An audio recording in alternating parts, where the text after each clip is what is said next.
Welcome back to another episode of Smash Engineering. Today, we're working on an old bicycle. This old bicycle is my old bicycle. I like it. Don't tease me. I choose to have an older bicycle. It's a road bike, so on concrete, there's nothing like it. It's a Relic, I think it's pronounced, Grand Prix. I think it's from the early 70s, probably. While riding it the other day, and this is the first time I had started riding it this summer, I noticed that in a moment when I needed to stop, not only did the brakes make a funny noise, but they started coming apart, crumbling, and I did not stop. This is ridiculous.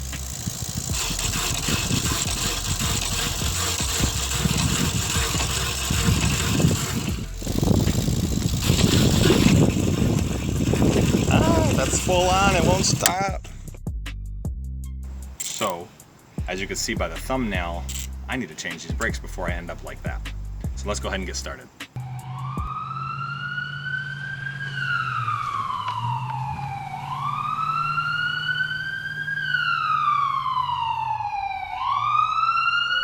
Smash Engineering.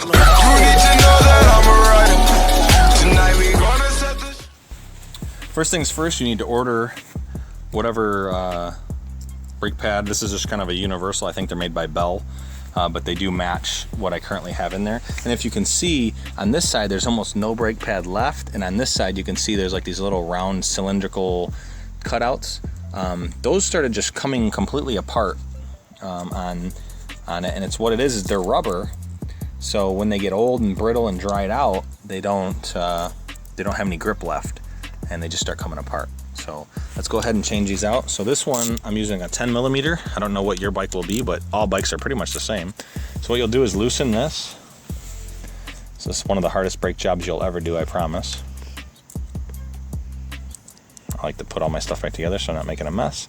And then when you look at this brake, there actually is, on almost all of them, one side it's angled a little bit. So it's not completely flat, it's angled like this. That angle matches the angle on the rim. So you want to get it lined up. If I were to put it this way, if you get down the line on the rim, you'll see there's a gap at the bottom. I don't know if you can see that or not, but this way there's not. So you'll see what I'm talking about if you're doing this.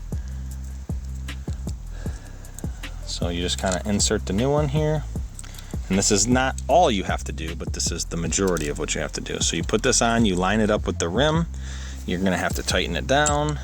Don't have to really wrench on it, but you want it tight. And you change that side, and then we'll switch to the other side and change it. And then we have to adjust this brake if your new ones are contacting the tire immediately when you put them on, because if you can see, there's quite a bit of material missing off the old ones, and that alone makes up for the distance there. So we can adjust this, which I'm sure I'll have to adjust this out a little bit, and this will be a little wider so that you have room for the extra pad material. So now I'll switch over to the other side. If you heard that, I just banged my head on the steering handlebars, I guess you'd call them. I'll take this one off. And I've heard a lot of people talk about this. Is the whole point. I was getting ready to change these, and the person I was talking to says, you know, you have a YouTube channel, you should probably put that on there. And I'm like, yeah, but you know, bikes really isn't my thing. And the person proceeded to tell me that you really don't have a thing. Fixing things and helping people is kind of your thing. So I had to agree. So we'll go ahead and make a video on this. I'm sorry if you wanted this video to be something else or something more important or whatever, but or car related. But I've done multiple different things on this channel. I hope to gain some direction sooner or later with the channel. I do appreciate everyone that watches it. Looks like I might not have to actually adjust the brakes. There might be enough room in here. But one thing you want to notice too, get a close-up of this so I can point it out. This up and down here, there's a slot on these ones. You don't want it up here. You don't want it touching the rubber, and you don't want it way too low where it's not even barely hitting the rim. You want it right on the, there's a contact surface there. You want it right on that, and you don't want it like this. You don't want it like that. You want it right level with the rim. So get it snug, and then I line it up, make sure, look all around. And I think these brake pads were like literally maybe $10 for all four. So So it looks like I'm not gonna have to space it out at all. But what you can do, so as I tighten this, I see, okay, it's a little bit misaligned. So I'm gonna go ahead and realign this one just a smidge. Down. And that's one thing you can do too to test it, is pull on the brake and see where it contacts. And as long as it contacts the area that you're comfortable with, you're good to go. So now what we're gonna go ahead and do is move to the back. And the back is, on this bike anyway, it's just a replication of the front. So we're gonna take these off.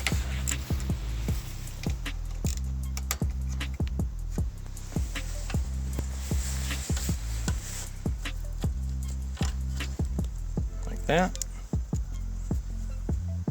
Grab our new one. Make sure we have our angle pointing down on this bike. It may be different on yours.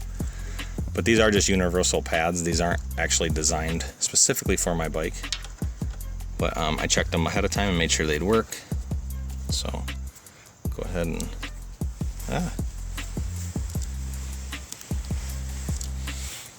put that on there.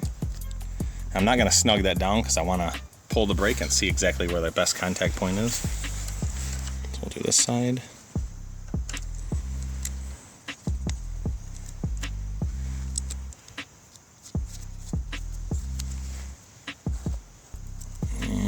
This one on, make sure that our angle is the right way.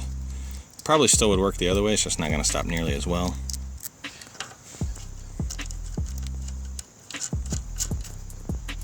So now what I'm going to do is pull the brake, make sure that it sits flat. See, this one needs to come up some. Right there's good on that one. We'll check this one. Down a smidge, like that.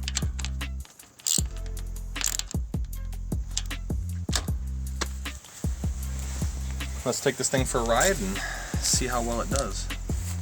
These are the old ones here, and you can see they're, well, I don't know, you can't really see, but they're super brittle.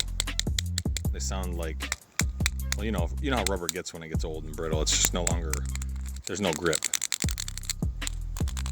Like my ratchet slides right along it. There's nothing whatsoever. So should be a huge difference. I'm excited to try it out. This is the first time I've ever changed brake pads on a bicycle. Those are probably the original from the 70s. So I don't know how common it will be for people to use this, but if you have an old bike and the brakes are the only thing holding you back and you like the bike, $10 and your bike's back on the road and it's safe. No more gritting your teeth as you kind of come to a stop. So let's go ahead and go for a ride and see how it does.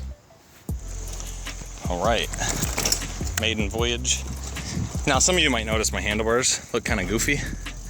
I have a bad back. I don't like laying forward. So in order to ride a bike like this, I have to flip the handlebars up so that I can sit with a straight posture. But nevertheless, here are the brakes. And they are working excellent. Like, no noise really, no more than normal.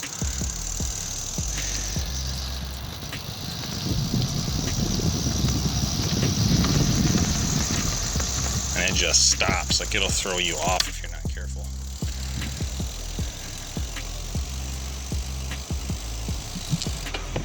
So as you can see,